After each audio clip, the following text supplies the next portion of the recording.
Hello everyone and welcome to the Outspoken Market. Leandro Guerra speaking. Previously, in other classes, I already discussed with you practical examples about gamma exposure, the so-called GEX, and eventually how you can run trades and take decisions around these levels. However, I want for this class bring you the fundamentals of the gamma exposure, the call walls, put walls, and liquidity ranges in a way that you can later remember by heart every single concept. One then may ask, Leandro, but why do I need to know the contents of the class from today? Well, if you want to work for a trading desk, a hedge fund, initiate your own startup, whatever business you want to do that deals with options trading, this is exactly the fundamental piece. Now, if you want to only to trade, eventually you can argue that, well, I can go, Leandro, through your om-qs.com, read the levels over there, and that's fine. Well, yeah, that could work for sure, eventually, but it's much better that if you really understand what I'm doing, what you are doing based on something that others are doing. So just relax, enjoy the ride, because today's class is going to be awesome. It will have a little bit more of theory than what I usually show. However, it's not because of that that it's going to be less interesting. So let's start. This is one of the pieces I already told you in previous classes, right? So we have, in this case, Bitcoin, but remember, this works for SPY, SPX, the kills, whatever asset that you are trading in the entire world.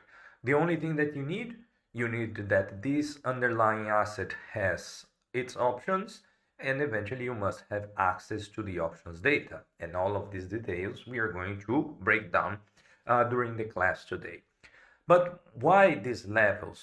The call walls, the put walls, the liquidity bands, and the gamma exposure levels, they are important because they will compound the expected movement for the underlying asset throughout the trading day, or eventually throughout the week or the month, depending on how far from expiration you are analyzing the particular options set. This is an actual picture about something that has happened in the Bitcoin price measured by the walls. And then you can see every single point on which there is price action of reversion or resistance or supply or demand, they happen in this level. At this point in time, I no longer need to keep convincing you about the importance of knowing this. Now, let us break down, let us understand all the steps down the road. That it's fantastic. So we start with the definition of gamma exposure. It measures the gamma, and here speaking only about the Greek letter, it measures how quickly an option's delta changes when price moves. And remember, the delta of an option, it's how much the option is going to move based on the underlying price movement. And the gamma, it's how much the delta is going to move.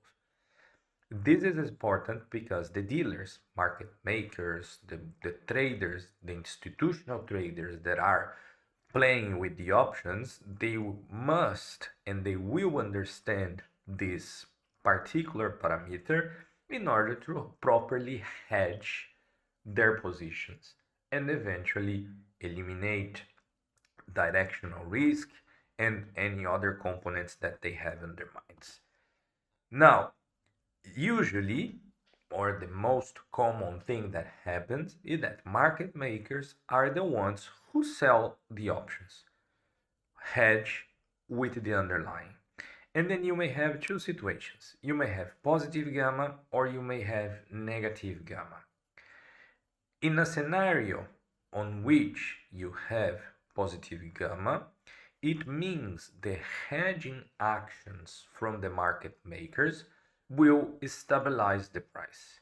If the price then is rising and we are in a positive gamma regime, the hedgers will sell the underlying, making a pressure down, and then the prices wouldn't stay in a particular range.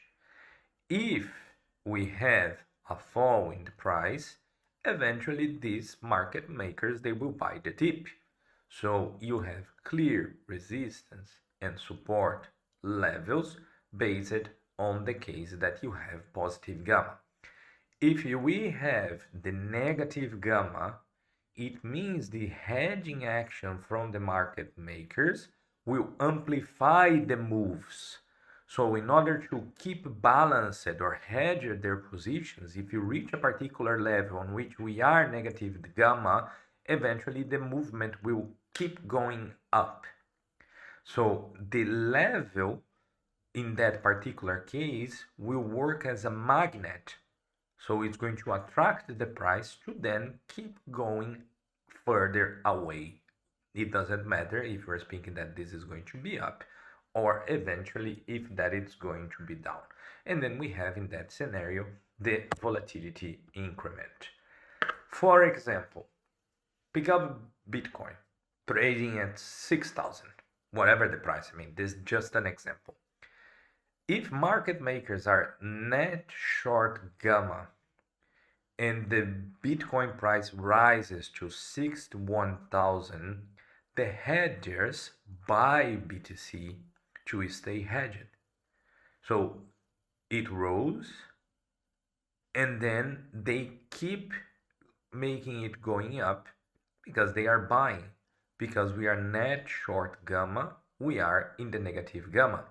The buying will then pushes price further, making the moves larger than fundamentally expected. Wow, wonderful, amazing theory, but why? Why this happens? Because of the following.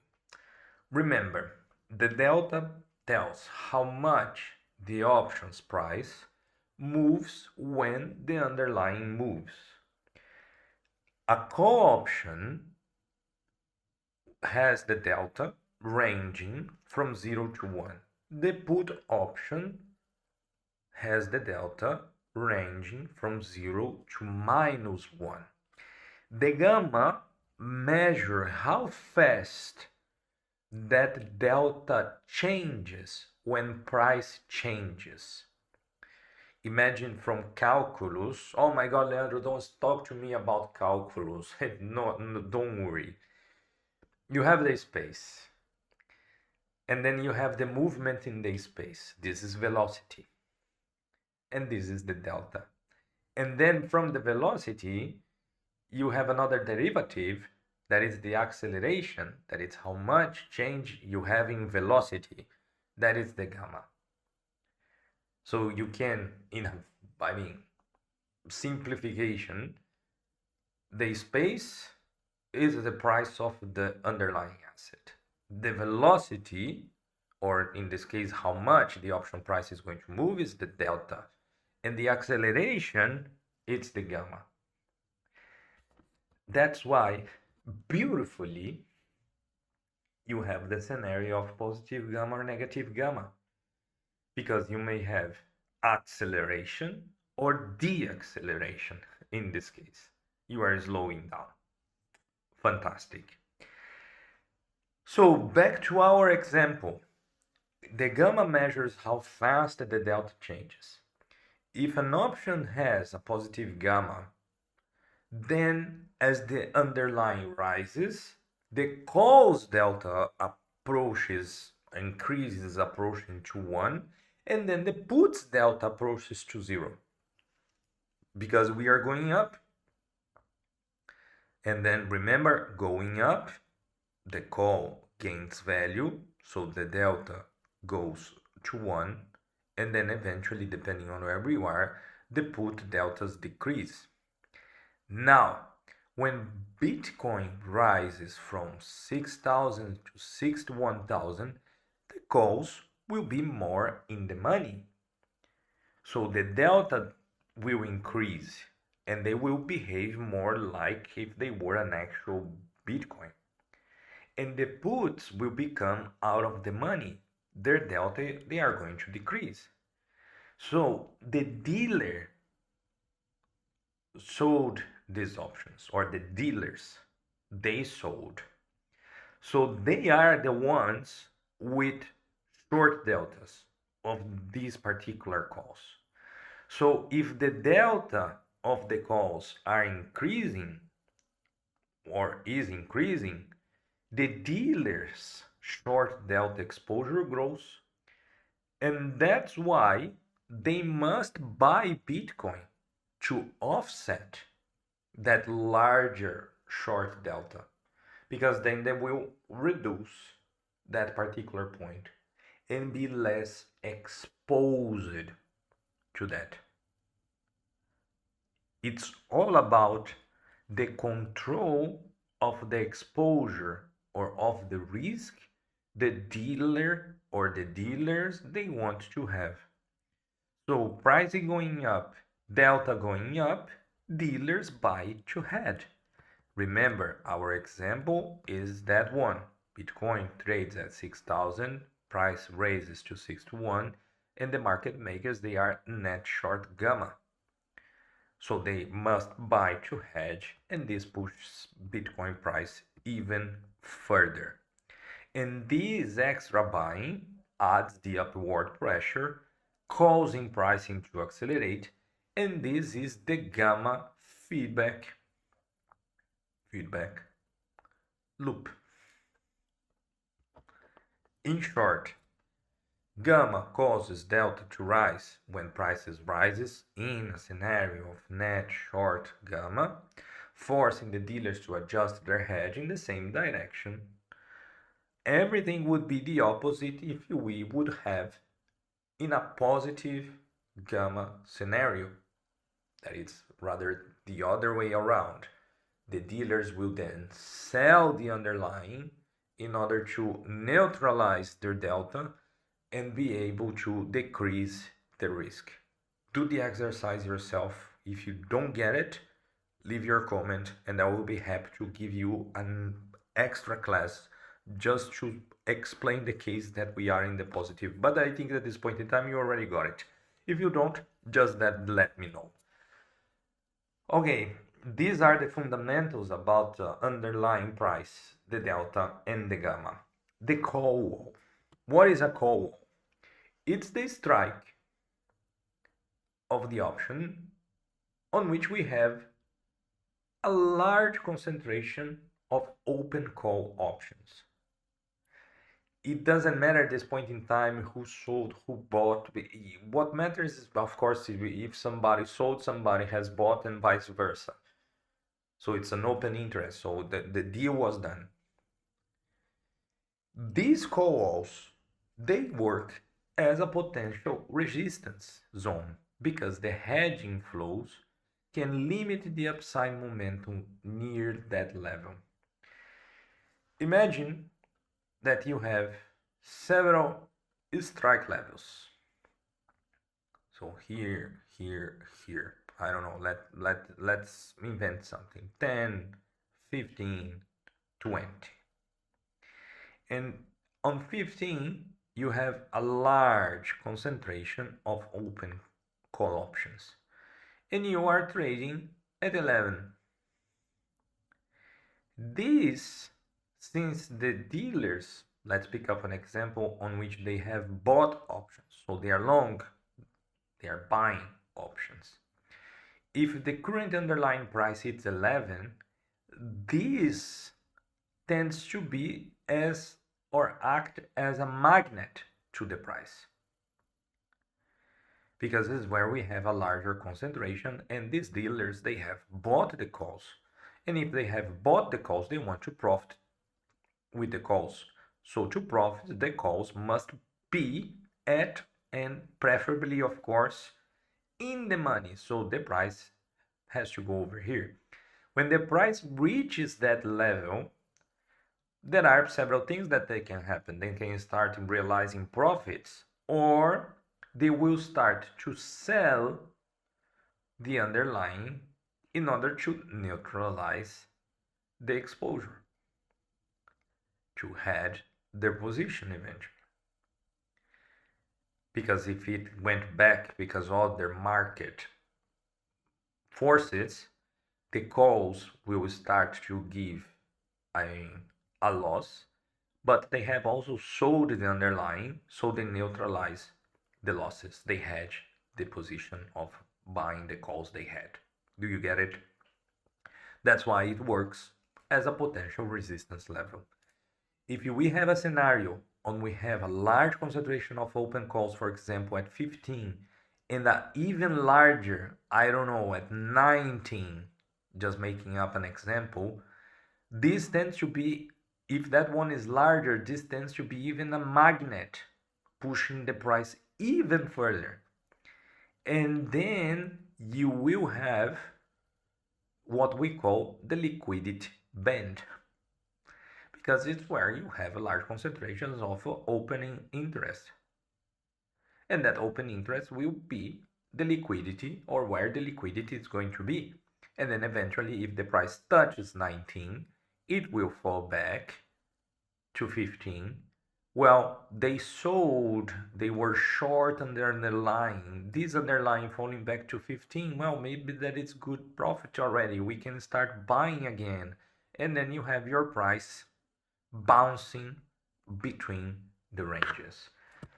If we get back to the chart I showed you in the beginning of the class, we had the liquidity band between 100K and 103, and then a macro one between 100 and 105. And this is where the price is moving. I cannot stress how much that it's, beautiful, beautiful. Well, I think I gave already several examples, but think about it. Another one, a large call open interest at 65,000, BTC approaches 60,000, 65,000, sorry, and market makers who sold the calls may hedge by shorting spots or futures as well, slowing the price. That's why, again, as I said, another way of saying that, well, this is a call wall. There are some details that you might be already thinking of, okay, but I don't know if they sold or if they bought. In this example, market makers, they sold the call, so they will have to hedge, but if they have bought the calls, maybe it will be a magnet. This is, or actually, it's from these kind of questions the confusion comes from, and it's natural, and that's why we're having this class, because all of this is going to be clarified. But let's first understand the put wall. Well, the call wall was where we had the large concentration of open call options. Then the put wall, it's where the put options are going to be. So they will be a support level, because the hedgers will buy as the price approaches the level. So it's exactly the opposite rationale from the call walls. It's the put wall. Large put open interest at 50,000, 55,000. If the BTC price falls there, the hedgers may buy to hedge the short put. Because, well, if they are going to hedge, how they hedge the short put? Remember, if the price falls and you bought your long in a put option, you profit from it. However, if the prices eventually bounce back, then your put loses value and you are going to lose money. So how do you protect yourself in the case that market goes up again? Well, you buy the underlying. That's why it acts as a support. Well, Leandro, but then it's kind of a contradiction, because the hedgers, they were the ones in possess of this put. So they were profiting with the market going down. And then it reaches a level and themselves they start to buy, and the act of them buying brings the price up again. Remember, they are not alone. There is not just one market maker. There are several, and they may have different interests. There are other macroeconomic events happening at the same time in the same day. So the market participants are many, not just one. That's why you may have the pricing changing, I mean, regardless or besides whatever you are doing. So you must protect yourself, and this is what the hedgers and the market makers they do. The liquidity ranges. At this point in time, you know that will be between a put wall and a call wall, or even larger if I have several large open interests for either call or put walls or options in this case. The nice point about the liquidity ranges, in my view, is that when the price breaks the range, it breaks the wall, the hedging will flip direction. And then you have the momentum outside the range. Is when you establish different levels. This is important because eventually you know a liquidity range. You can, for example, build a short straddle on which you do the calculation, so you have your break-evens in the liquidity ranges borders. And while the price is kept inside, you profit from the theta decay, right? It's pretty cool. If you break, then you have the other point on which you will profit eventually if you go beyond the break-evens. So these are the long straddle or any other options configurations that will profit from movement. That's why knowing these liquidity ranges are important, and especially capturing these breaks that we have. There are other configurations that can be done, and eventually we can see them in future classes as well. So another example, Bitcoin trades at 58,000. You have a put wall at 55, a call wall at 62, and the gamma exposure is positive between 56 and 61. So that is the perfect scenario, the perfect book example, because if you have positive gamma exposure, you know that this is resistance, this is support, they are not accelerators. But then, so you can expect that the Bitcoin price will range between these levels. But then you have the breakout, and once you have the breakout, you have the flip. And then you have the acceleration because the market will have to hedge itself again based on the new conditions. So it's likely, as we've seen, the price to mean reverting inside the range and then breaking above or breaking below, we flip, and then we have an acceleration of the buying or acceleration of the selling. So you will never forget, gamma exposure will control how hedgers react to price moves. Naturally, this influences volatility. And since it influences volatility, then you can check, is this volatility too crazy, too expensive, too cheap, Can I buy it? Can I sell it? Can I structure? Can I hedge? Can I think about building a structured trading to profit from whatever movement the price is going to have? This is fantastic. This is everything that we need to know. Everything that we need to know. If you follow me on Instagram, for example, at Outspoken Market, there I show you daily the trades that I make myself. So you can have an understanding how I use this on a practical way. Of course, there are all the other practical examples that I publish here on YouTube itself within the charts, videos, or even in the lessons, but just for you to remember. Wonderful, Leandro. I got the theory. I got the explanation. But beautiful, you provide that to Bitcoin, to SPY. But I have other assets that I want to monitor, and I want to do that myself. Awesome. So you need some data.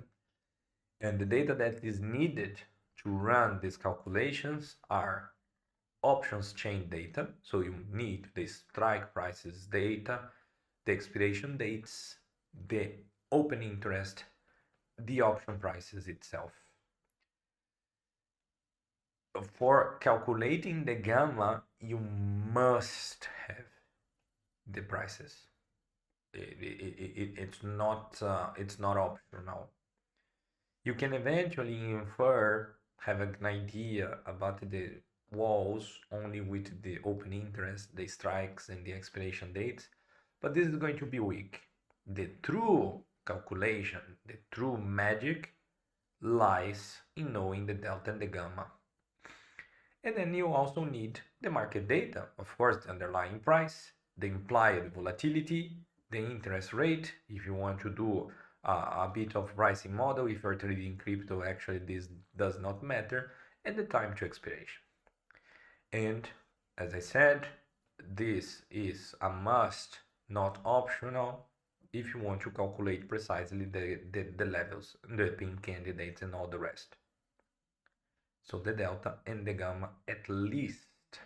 So these are the minimal or the minimum requirements that you have for running these calculations. Okay, what else can we have? For calculating the put or call walls, you have to focus on the strikes with the largest call or put open interest.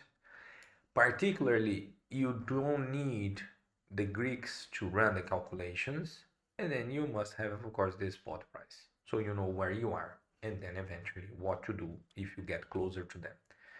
For the gamma exposure, another thing, I just sorry to come back here.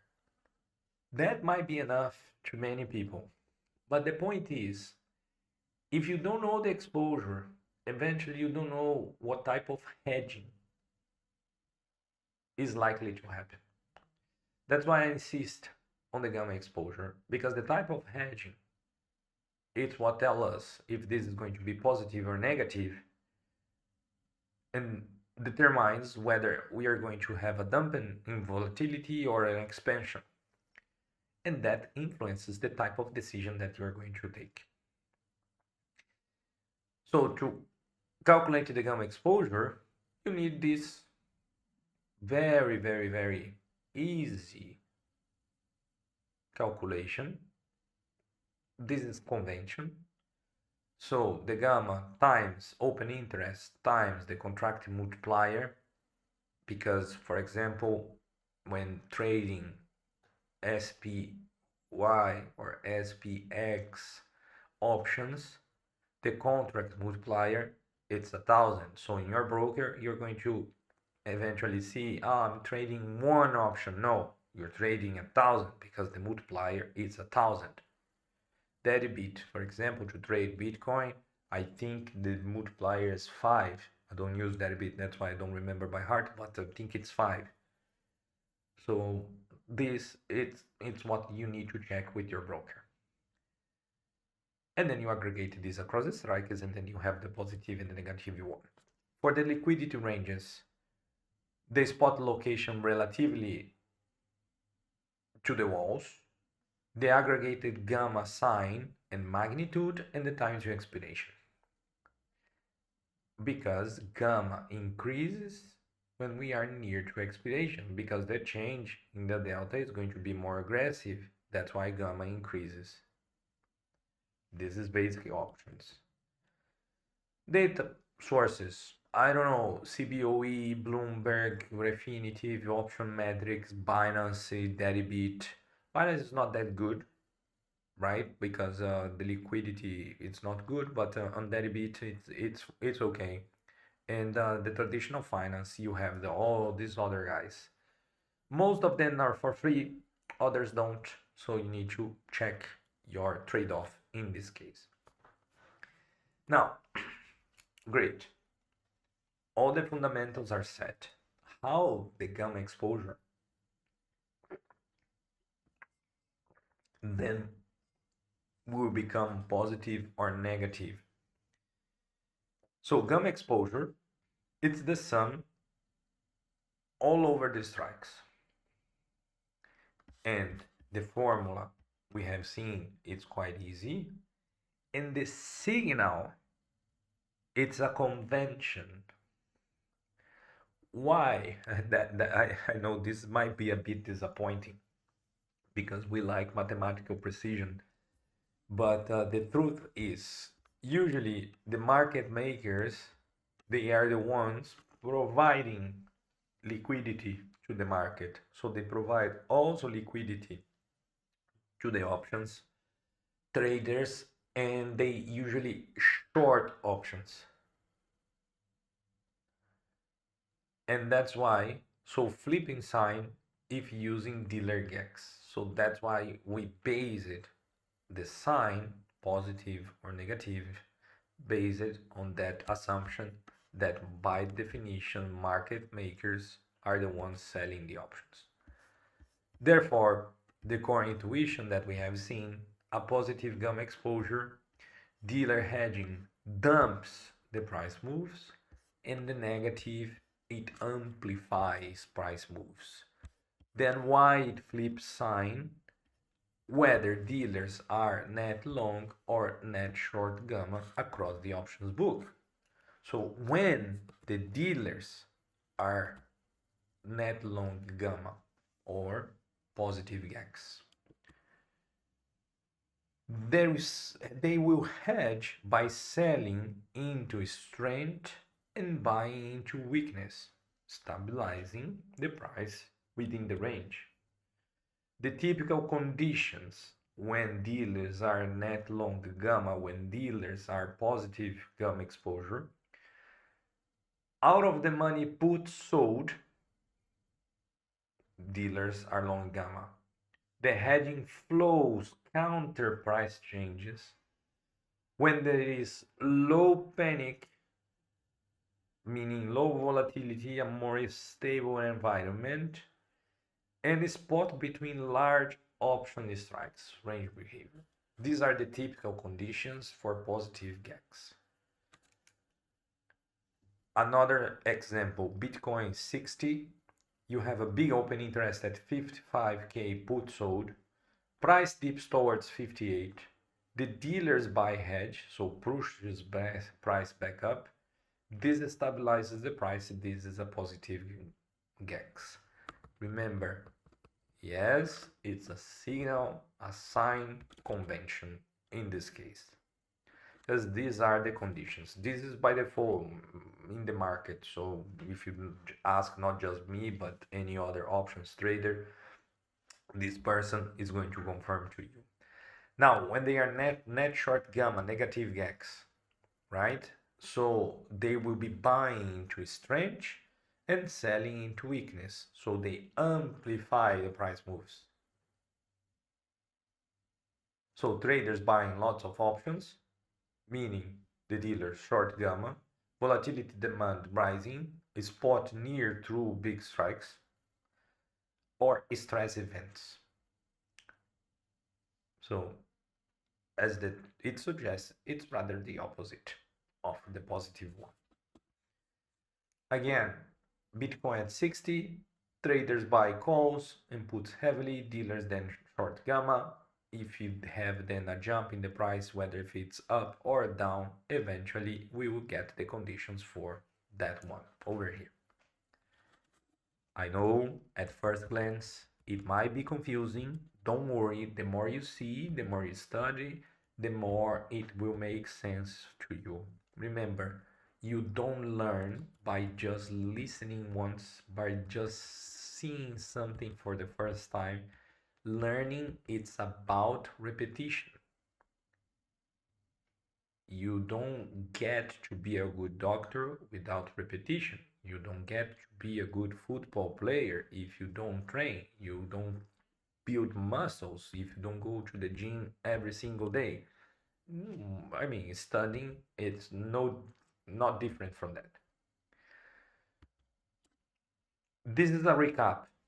Positive GEX, stabilization, negative, the opposite, amplification of the movement. So make a mental picture of that summary because this is all you want to know. When does the GEX flip? Near the expiration or when we break some strike clusters, and then when there is stress on macro events or any other kind of announcement in the market that makes that flips to happen. Most of the time, we will be under a positive GEX regime. Most of the time. In crypto, eventually you are more on the negative one. But, I mean, thumb rule not necessarily is like that all the time. So the GEX turns positive or negative based whether dealers are net long or short gamma. Long gamma hedging stabilizes prices, short gamma hedging amplifies it. And that is the point. If all the numbers in the formula are positive, remember, what is the formula? Let's go back there. Gamma times open interest times contract size. Remember, gamma is always positive. Delta might be negative for puts, but gamma is positive. Open interest is positive. The contract size or multiplier, it's positive, and the spot price, it's positive. And of course, even if I'm squaring it, it will be positive.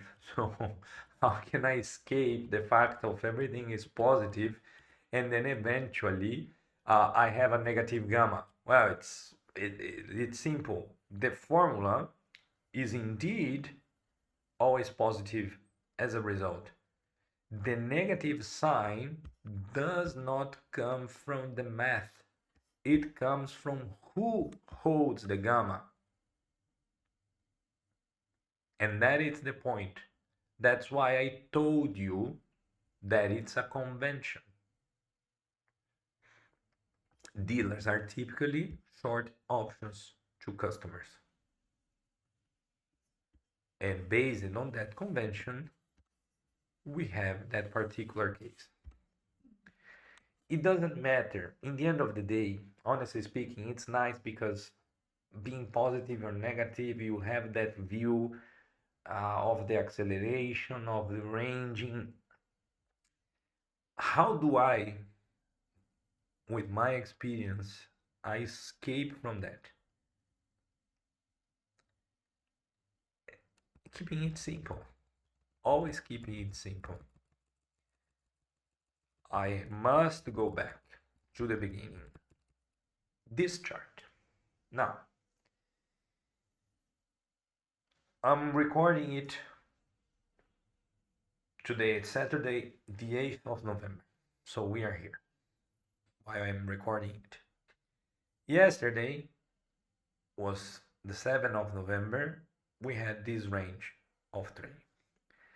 Now, by the morning, we were here at 102. As you can see, Beginning of the day, we were about here. Now, was this a breakup of the put wall? Maybe. It could be that you would have the breakup and then eventually the price moving up to the other level we have in the day. That was higher than 103. It was 104 itself from that reading. How do I know? I don't. I know where the levels are. So I don't know. Nobody knows. The market has a will of its own. So how on earth can I benefit from that? I personally love to do 1 day to expiration long straddles, because I know that we are in one of the levels and I know the price will not stay there. The price will move, whether if it's up or down to another range, breaking up or whatever, it will move. And the faster it moves, the better. When I will have a loss, when it moves slowly, like here on the 5th. It went all the way up. Wow. Nice. And then it ranged on a very narrow window. Here it's the risk of you incurring in a loss with your long straddle. However, yesterday was really good because then I opened the long straddle 1 day to expiration, so I have powerful gamma and delta. Eventually the market dipped. When it dipped, I knew that 100k was the put wall and was also the band lower limit. So I closed that one and then I have opened another again. Okay, it was a perfect day. Not all days are perfect, rather the opposite. But then this thing went up, like a rocket. Okay, I didn't get the full movement to 104. But who cares? I don't want that. I don't need that. I went out more or less, I think I went out more or less around here because I was already, we had the breakout of the 102. And you see, by doing this, I can't prevent myself to be exposure to the direction. It doesn't matter because why? I could have opened here and that wall could have been lost. And then the other level would be 97. Fine. I don't care. I would profit. I don't care.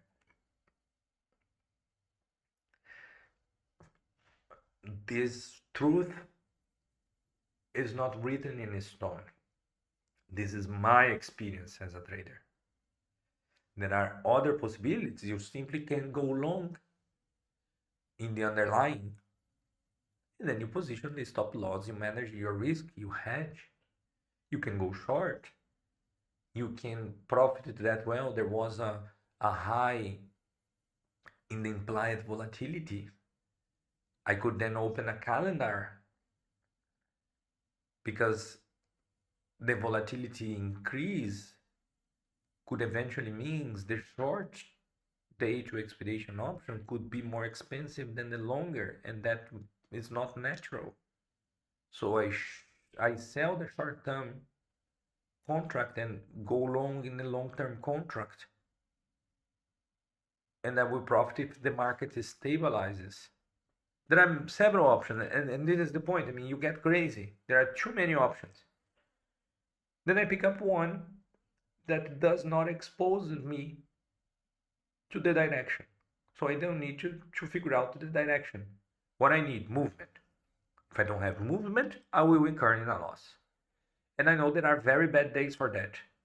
On average, Saturdays, Sundays, they're very bad. Mondays as well. Not all Mondays, not all Sundays, not all Saturdays. But on average, they are bad days. So yes, I don't trade every day, but I don't have to. I'm not addicted. You should not be never addicted to trading. Otherwise, you will overtrade and you will break your account. You will go broke for sure. Understood? I think this is a very, very good explanation in my point of view with a practical example from what I do. So let's come back to our understanding about our things. We are about to close the lesson. So yes, that's why the dealer GEX it's negative because it's a convention, and that's how I escape the trap by doing what I told you that I do, right? Wonderful. So negative sign is the dealer positioning assumption. If the dealers are short gamma, it amplifies. Oh, again, Leandro, yes, again. I am pretty sure you will leave this class knowing this. And this is my intention, right? This is what I want. This is what I want. Okay? So think of it like this. Gamma itself is always positive. The sign is who holds it. That is the point. Dealers are short, minus, negative. Dealers are long, positive. But how then I get a gamma flip, because I may change from positive to negative and from negative to positive, and why customers cannot also short options? Why only the dealers short options? Well, the economics tells you who holds which side, and eventually who holds the short side are the dealers. And the gamma flip happens when you have that transition, and then eventually you have the change in the market. So a hard movement by, again, Fed, FONC meeting, notes, whatever, a change, an announcement, earnings, many things. And of course, expiration, because if the option is that, you're going to move all over again to a different scenario.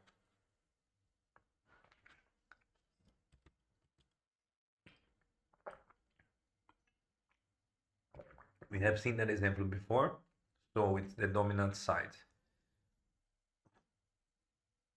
Why customers could short options but usually they don't? Because customers, most of the time in many countries, they are not allowed to short options unless they hold the underlying asset. And when they do, they don't have the size in comparison to the dealers. If you open a brokerage account, you will see that in many cases, in order to be able to short one contract, you must have at least $2,000 or more. Many retail traders, they don't have it. And then this is one of the reasons why customers usually they don't short options, because the margin requirements are high, because the loss is unlimited.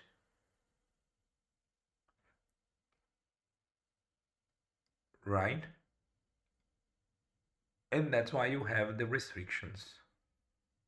And the dealers are the ones that provide the liquidity, so they must dump the market with option, so they have liquidity. And they are doing this all the time, buying and selling, buying and selling. But structurally, that is the reason. Okay? So retail tends to buy option, typical position, because they leverage, and also because it's nice. They have a convex payoff, because buying a call, remember, I will have a non risk to unlimited profit. And the put is the same, but if the price of the asset goes down,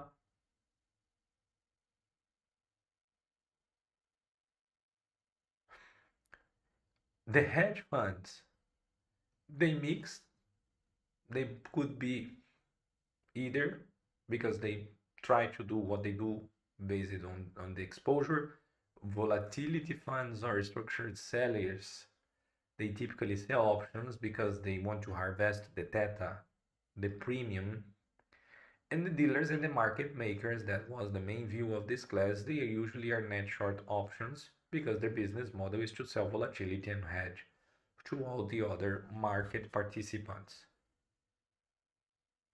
But yes, customers sometimes short options, but the dealers overwhelmingly provide liquidity. When can customers dominate and flip the gamma? This is rare. Rare, however, may happen. So when you have very low volatility regimes, in crypto, bull grid periods, in yield-seeking structured product flows, or large vaults or funds systematically selling puts to earn the yield. Remember, rare. Not every day this happens. My friends, we got to the end. I hope that you find this interesting because it is. It's amazing. If you have anything to say or want to know more, drop me the comment down here in the video because it will be my pleasure to answer, to structure another class for erasing, for clearing any doubts that you guys might have. My mission is that you learn the fundamentals of the gamma exposure, that is everything that we have seen, and with that, you then it's able to take decisions in a more conscious way, knowing what you are doing. Okay? So take care. Enjoy the ride. Be prudent. Don't do anything crazy. And see you next time. Bye bye.